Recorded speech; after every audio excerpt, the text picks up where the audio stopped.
ఇదే పోచారం శ్రీనివాసరెడ్డి గారు గతంలో ఏం మాట్లాడారో ఒకసారి మీకు వినిపించే కార్యక్రమం చేస్తాం. మామూలు కాదు, పౌరుషాల అడ్డ, మామూలు గడ్డ కాదు ఆయనది. ఒకసారి మీరే వినుర్రి. మామూలుగా ఉండదు ఆయన స్వాగు, ఆయన ముచ్చట. ఎందుకు పోయినామంటే వినుర్రి కథ.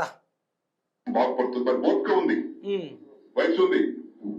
ఇంకా 20 ఏళ్ళ రాష్ట్రానికి నాయకత్వం వహించేటువంటి ఓపిక వారికి ఉంది. అటువంటి వారు మనం ప్రోత్సహించాలి. మాకు అవసరం లేదు, మా వయసు అయిపోయింది, మేము ఇంకా పదవుల కోసం దానికోసం దీనికోసం కాదు. పనిచేసేటువంటి నాయకులు మనం సమర్థించాలి గట్టిగా, మనస్ఫూర్తిగా ఉద్దేశంతో వారి వెంబడి ఈరోజు. అయితే మీ వయసు అయిపోయింది, మాకేదో చేయాలని లేదు, ఇక మా పని అయిపోయిందని మాట్లాడుతున్నాడు కదా. మరి అట్లాంటప్పుడు దేనికోసం వస్తున్నావు బీఆర్ఎస్ పార్టీలోకి? దేనికోసం వస్తున్నావు?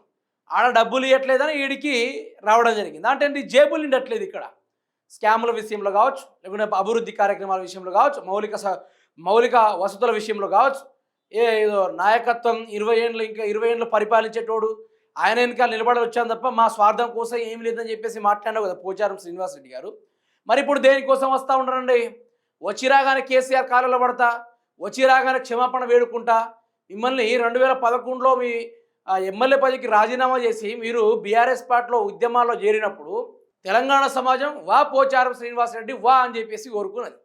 మరి అదే కేసీఆర్ని ఏ విధంగా నువ్వు పార్టీని వీడి ఎట్లా వెళ్ళిపోతావు అంటే, ఇక్కడ డబ్బు కోసం ఉండే మనిషిని ఇక్కడ క్లారిటీగా అర్థమైపోయింది. డబ్బుల కోసం పనిచేసే వ్యక్తి, డబ్బుల కోసం పరితపించే వ్యక్తి, డబ్బుల కోసం ప్రాధాయపడే వ్యక్తి గిదా? ఇదేనా పోచారం శ్రీనివాసరెడ్డి గారు మీరు చేయాల్సింది? ఇదేనా అడుగుతున్నా? తెలంగాణ సమాజం మిమ్మల్ని ఎట్లా ఒప్పుకుంటుంది? ఏ లెక్కన మిమ్మల్ని ఒప్పుకుంటుంది? తెలంగాణ ప్రాంత ప్రజలు మిమ్మల్ని ఏ లెక్కన ఒప్పుకుంటారు? క్షమిస్తారా? అడుగుతున్నా. తెలంగాణ సమాజం ఈరోజు మిమ్మల్ని కసురుకుంటుంది. మీరెందుకు పోయి తెలంగాణ రాష్ట్రంలో ఉండుట్లా అని చెప్పేసి తిరగబడుతుంది. ఇట్లాంటి వ్యక్తి అంటే నియోజకవర్గ నిధులు కాదనకాడ ఆయనకు జేబులు నిండడానికి ₹1 లేదు. అది లేకపోవడం వల్లనే పోచారం శ్రీనివాసరెడ్డి గారికి కొంచెం బాధ అనిపించి ఒక గింత వ్యవహారం నడిపిండు. ఆయన చిన్న వ్యవహారం కాదు, పెద్ద వ్యవహారమే నడిపిండు.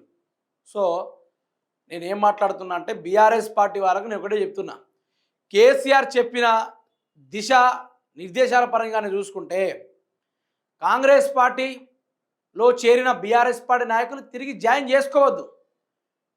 కేసీఆర్ ఒక మాట చెప్పిండు, ఎవడు ఉన్నా ఎవడు లేకపోయినా పార్టీలో ఉన్నోళ్ళకు మర్యాద ఉంటుంది, భవిష్యత్తు ఉంటుంది. పార్టీని వీడిపోయిన వాళ్ళ ప్లేస్లల్లో మంచి యువ నాయకుల్ని తీసుకొచ్చి పెడదాం, నవ రక్తాన్ని పరిచయం చేద్దామని చెప్పేసి కేసీఆర్ సవాల మీద మాట్లాడిండు. దాని పరంగానే బీఆర్ఎస్ పార్టీ వాళ్ళకు చిత్తశుద్ధి ఉంటే ఇట్లాంటి పార్టీ దగ్గరలో కూడా రానియొద్దు. నా తప్పు అయిపోయింది సార్, నేను కాళ్ళలో పడతా సార్ అంటే కేసీఆర్ గారు కూడా ఒక మాట అన్నారు, ఎట్టి పరిస్థితుల్లో కాళ్ళలో పడ్డా వేళ్ళలో పడ్డా ఇడిచిపెట్టే ప్రసక్తే లేదు, ఎవరిని విడవాల్సిన అవసరమే లేదు. తెలంగాణ ప్రాంతాన్ని మోసం చేసి తెలంగాణ రాష్ట్రంలో ఇన్నిగానో ఉద్యమాలు చేసినా కానీ ఇట్లాంటి వాళ్ళు ఎక్కడ నేను చూడలేదని చెప్పేసి కాంగ్రెస్ ప్రభుత్వానికి బీఆర్ఎస్ పార్టీ చాలా పలుమార్లు వార్నింగ్ కూడా ఇవ్వడం కూడా జరిగింది.